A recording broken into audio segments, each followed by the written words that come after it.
दुनिया की सबसे ताकतवर जासूसी एजेंसी CIA भारत के एक रेगिस्तान में हो रही उस हरकत को नहीं देख पाई जिसने परमाणु शक्तियों का नक्शा ही बदल दिया। असल में वे देख तो रहे थे, लेकिन उनकी अपनी आंखों ने उन्हें धोखा दिया था।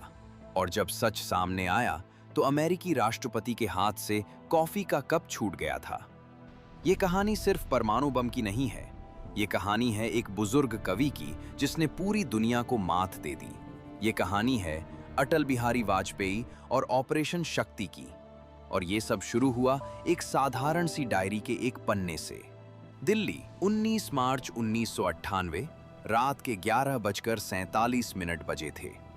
बारिश की बूंदें लोक कल्याण मार्ग स्थित प्रधानमंत्री आवास की खिड़कियों से टकरा रही थीं, मानो कोई बाहर खड़ा होकर संदेश देना चाह रहा हो। अटल बिहारी वाजपेयी अकेले बैठे थे। उनके सामने चाय का कप ठंडा पड़ चुका था, वो पीना भूल गए थे। उनकी निगाहें एक पुरानी डायरी पर टिकी थीं, जो उन्होंने अभी अभी अपनी अलमारी के ताले से निकाली थी। डायरी पीली पड़ चुकी थी। उस पर लिखा था 1974, 18 मई। उन्होंने डायरी खोली। स्याही धुंधली हो चुकी थी, लेकिन शब्द साफ पढ़े जा सकते थे। आज इंदिरा जी ने पोखरण में परमाणु परीक्षण कराया। नाम रखा स्माइलिंग बुद्ध। देश खुशी से पागल था, मैं भी खुश था, लेकिन मेरे मन में एक डर था। एक परीक्षण काफी नहीं है, दुनिया को भूलने में देर नहीं लगती। हमें तब तक परीक्षण करते रहना है जब तक दुनिया मान न ले कि भारत कमजोर नहीं है। ये सिर्फ शुरुआत थी, बाकी अधूरा है। वाजपेयी ने डायरी बंद की और खिड़की की ओर देखा। बिजली चमकी। उसी पल उनके चेहरे पर वो दृढ़ता आई जो इतिहास बदल देती है। उन्होंने अपने डेस्क पर रखे गुप्त फोन का रिसीवर उठाया और एक नंबर मिलाया। दूसरी तरफ से आवाज आई, जी सर। वाजपेयी ने केवल 2 शब्द कहे, सबको बुलाओ। 15 मिनट बाद उसी आवास के गुप्त कमरे में 4 लोग आ चुके थे।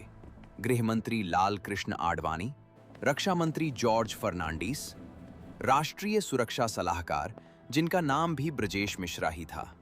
वाजपेयी ने बिना कोई मुकदमा बढ़ाए कहा, अब समय आ गया है। कमरे में सन्नाटा छा गया। आडवाणी ने धीरे से पूछा, पोखरण? वाजपेयी ने सिर हिलाया। हाँ, 1974 के बाद से हम चुप हैं। चीन के पास बम है, पाकिस्तान बना रहा है, और हम बैठे बैठे देखते रहेंगे? नहीं, इस बार 5 परीक्षण होंगे, एक नहीं 5। थर्मोन्यूक्लियर से लेकर टैक्टिकल तक। और ये इस तरह होगा कि दुनिया को पता भी न चले, जब तक हम खुद न बता दें। जॉर्ज फर्नांडीस, जिनकी आंखों में हमेशा एक जंगी चमक रहती थी, बोले, डॉक्टर कलाम और डॉक्टर चिदंबरम तैयार हैं।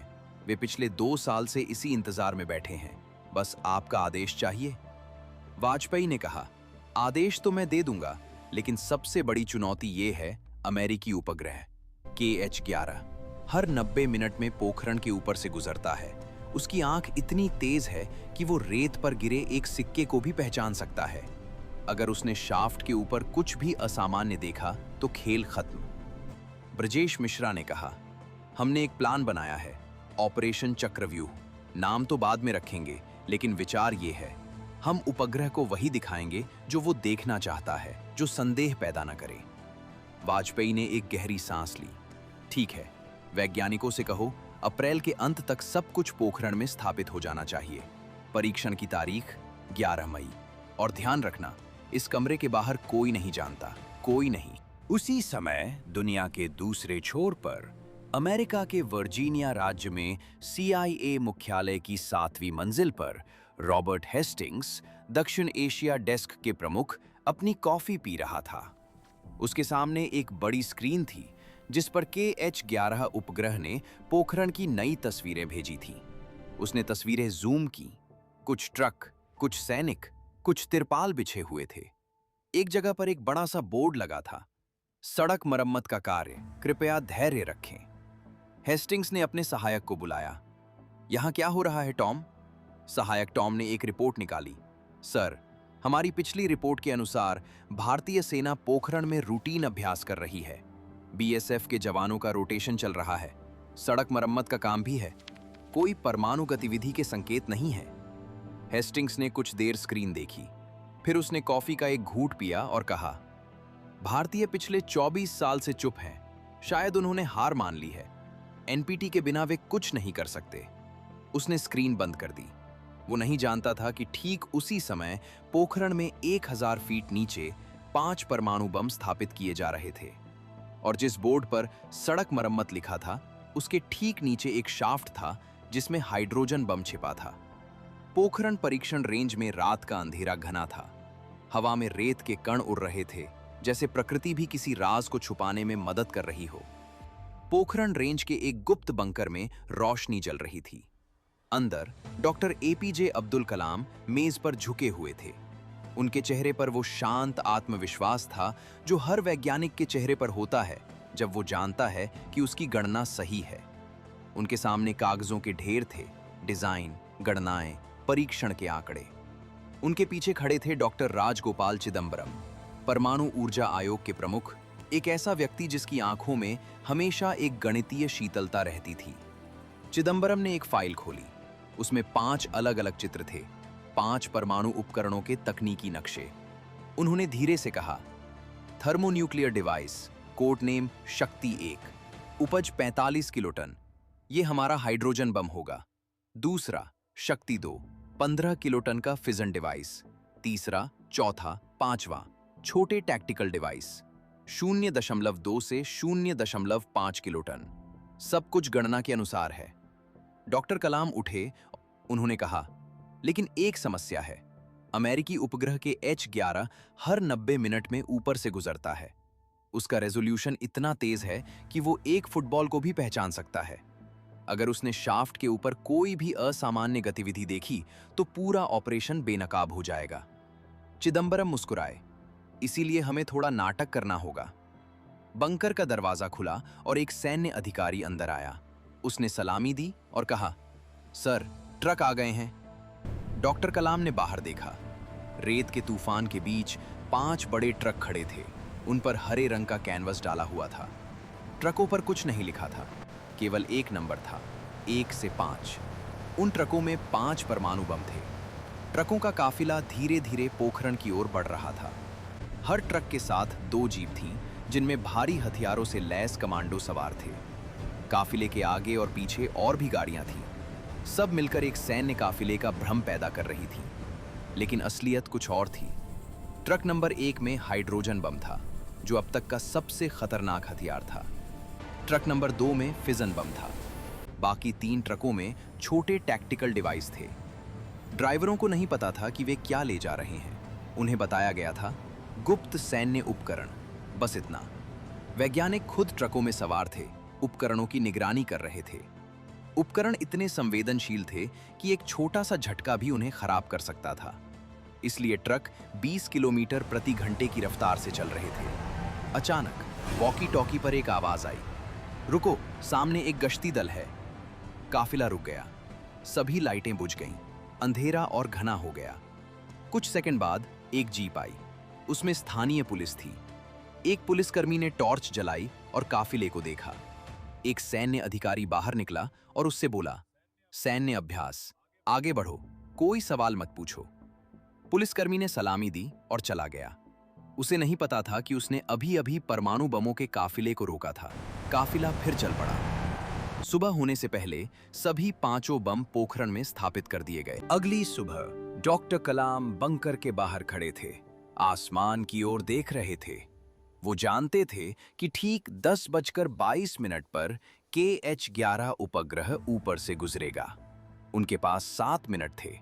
उन्होंने रेडियो पर आदेश दिया, सब लोग अपनी अपनी जगह पर, तिरपाल बिछाओ, बोर्ड लगाओ, जल्दी करो।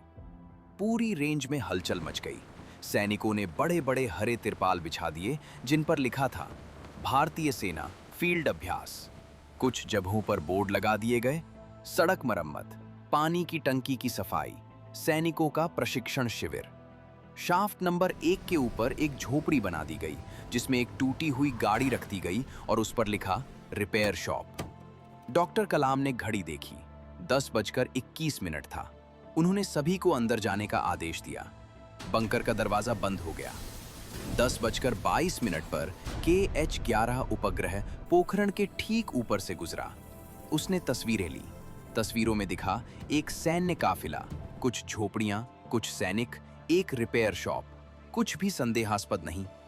CIA एनालिस्ट ने उस दिन की रिपोर्ट में लिखा, पोखरण में कोई असामान्य गतिविधि नहीं, रूटीन सैन्य अभ्यास जारी। वो रिपोर्ट इतिहास की सबसे बड़ी भूलों में से एक थी। परीक्षण से एक रात पहले 10 मई 1998 की रात पूरी पोखरण रेंज एक सन्नाटे में डूबी हुई थी, जैसे कोई मौत की सजा पाए कैदी अपनी आखिरी रात जी रहा हो। लेकिन यहाँ कैदी नहीं था, यहाँ एक पूरा देश था जो अपनी किस्मत लिखने जा रहा था। डॉक्टर कलाम बंकर में बैठे थे, अपनी आखिरी गणनाएं कर रहे थे। चिदंबरम पास में खड़े थे। दोनों के बीच एक भयानक सन्नाटा था, दोस्ती का नहीं, बल्कि उस तरह का जब दो लोग जानते हैं कि अगले 12 घंटे में या तो वे इतिहास रच देंगे या उनकी जिंदगी तबाह हो जाएगी। अचानक बंकर का दरवाजा खुला और एक संदेशवाहक अंदर आया। उसने डॉक्टर कलाम को एक पर्ची दी। पर्ची पर लिखा था, दिल्ली से संदेश, सब ठीक है, कल सुबह 3:45, अटल बिहारी वाजपेयी। डॉक्टर कलाम ने पर्ची पढ़ी और उसे जला दिया। उन्होंने चिदंबरम की ओर देखा। कल सुबह हम इतिहास लिखेंगे। उसी रात दिल्ली में वाजपेयी अपने बेडरूम में थे, लेकिन सो नहीं रहे थे। वो बिस्तर पर लेटे हुए थे, लेकिन उनकी आंखें खुली थीं। वो उस बटन के बारे में सोच रहे थे जो वो कल सुबह दबाएंगे, एक बटन जो दुनिया बदल देगा। उनके मन में एक ही सवाल था, क्या मैं सही कर रहा हूं? वो उठे, अपने अध्ययन कक्ष में गए और फिर से वही पुरानी डायरी खोली। इस बार उन्होंने एक नया पन्ना खोला। उस पर उन्होंने लिखा, 10 मई 1998, रात 11:45। कल का दिन भारत के इतिहास का सबसे महत्वपूर्ण दिन होगा। मैं डरा हुआ हूं, लेकिन मैं ये भी जानता हूं कि अगर मैंने ये नहीं किया तो मेरे बच्चे, मेरे पोते, ये देश हमेशा कमजोर समझा जाएगा। मैं एक कवि हूं, मैं शांति चाहता हूं, लेकिन शांति केवल तभी आती है जब दुश्मन तुमसे डरे। कल दुश्मन डरेगा और दुनिया जान जाएगी, भारत अब वो भारत नहीं रहा। उन्होंने डायरी बंद की और लाइट बुझा दी। आंखें बंद कर ली, लेकिन नींद नहीं आई। 11 मई 1998, सुबह 3:30 बजे। पोखरण के बंकर में सब कुछ तैयार था। डॉक्टर कलाम फायरिंग सिस्टम के सामने बैठे थे। चिदंबरम उनके बगल में थे। कंप्यूटर स्क्रीन पर उल्टी गिनती चल रही थी। 0 घंटे 15 मिनट 0 सेकंड। 15 मिनट बाकी थे। बंकर में 20 से अधिक वैज्ञानिक और सैन्य अधिकारी थे, लेकिन कोई बोल नहीं रहा था। सिर्फ कंप्यूटर की बीप की आवाज थी और दिलों की धड़कनें। डॉक्टर कलाम ने गुप्त फोन उठाया और दिल्ली से संपर्क किया। सर, हम तैयार हैं। दूसरी तरफ से वाजपेयी की आवाज आई, मैं भी तैयार हूं, मेरा आदेश आने का इंतजार करो। दिल्ली में प्रधानमंत्री आवास के गुप्त संचार कक्ष में वाजपेयी बैठे थे। उनके सामने एक लाल बटन था। उस बटन को दबाने का मतलब था परमाणु परीक्षण शुरू करो। उनके बगल में आडवाणी और फर्नांडीज खड़े थे। कोई बोल नहीं रहा था। वाजपेयी ने अपनी आंखें बंद कर ली। एक पल के लिए उन्होंने सोचा, अगर मैं ये बटन दबा दूं तो दुनिया बदल जाएगी, कोई पीछे नहीं हट सकता। उन्होंने आंखें खोली और बटन दबा दिया। पोखरण में डॉक्टर कलाम के सामने की स्क्रीन पर लाल बत्ती जल उठी। उस पर लिखा था, कमांड रिसीव्ड, फायर। डॉक्टर कलाम ने चिदंबरम की ओर देखा। चिदंबरम ने सिर हिलाया। डॉक्टर कलाम ने अपनी उंगली उस बटन पर रखी जिस पर लिखा था, फायर। उन्होंने बटन दबाया। कंप्यूटर ने 10 सेकंड की उल्टी गिनती शुरू की। 10, 9, 8, 7, 6, 5, 4, 3, 2, 1, फायर। जमीन के अंदर 1000 फीट नीचे पांचों परमाणु उपकरण एक साथ सक्रिय हो गए। पहले थर्मोन्यूक्लियर डिवाइस फटा। उसकी ऊर्जा ने बाकी 4 को भी विस्फोट के लिए प्रेरित कर दिया। तापमान करोड़ों डिग्री तक पहुंच गया। चट्टानें पिघल गईं। एक विशाल गोलाकार गुफा बन गई। धरती ऊपर उठी और फिर बैठ गई। सतह पर जो दिखाई दिया वो था हल्का सा धुआं और एक गहरी गड़गड़ाहट। रिक्टर पैमाने पर 5.0 तीव्रता की भूकंपीय लहरें पूरे दक्षिण एशिया में फैल गईं। बंकर में एक पल के लिए सब कुछ अंधेरा हो गया। फिर लाइटें वापस आईं। डॉक्टर कलाम ने अपनी स्क्रीन देखी। डेटा आ रहा था। सब कुछ सही था। उन्होंने माइक्रोफोन उठाया और दिल्ली से कहा, सर, हो गया। दूसरी तरफ से वाजपेयी की आवाज आई, शुक्रिया डॉक्टर कलाम, अब रुको, अभी कुछ मत बताना। परीक्षण हो चुका था, लेकिन दुनिया को अभी पता नहीं था। भूकंपीय केंद्रों ने हलचल तो दर्ज कर ली थी, लेकिन वे ये नहीं बता सकते थे कि ये प्राकृतिक भूकंप था या परमाणु विस्फोट। अमेरिकी भूगर्भीय सर्वेक्षण USGS ने एक रिपोर्ट जारी की। राजस्थान क्षेत्र में 5.0 तीव्रता का भूकंप, संभवतः मानव जनित। लेकिन उन्होंने परमाणु शब्द का उपयोग नहीं किया। CIA ने अपने उपग्रहों को पोखरण पर केंद्रित कर दिया, लेकिन तब तक बहुत देर हो चुकी थी। धुआं उड़ चुका था, शाफ्ट ढह चुके थे, अब कुछ दिखाई नहीं दे रहा था। दिल्ली में वाजपेयी ने अपने मंत्रियों को बुलाया। उन्होंने कहा, दोपहर 12 बजे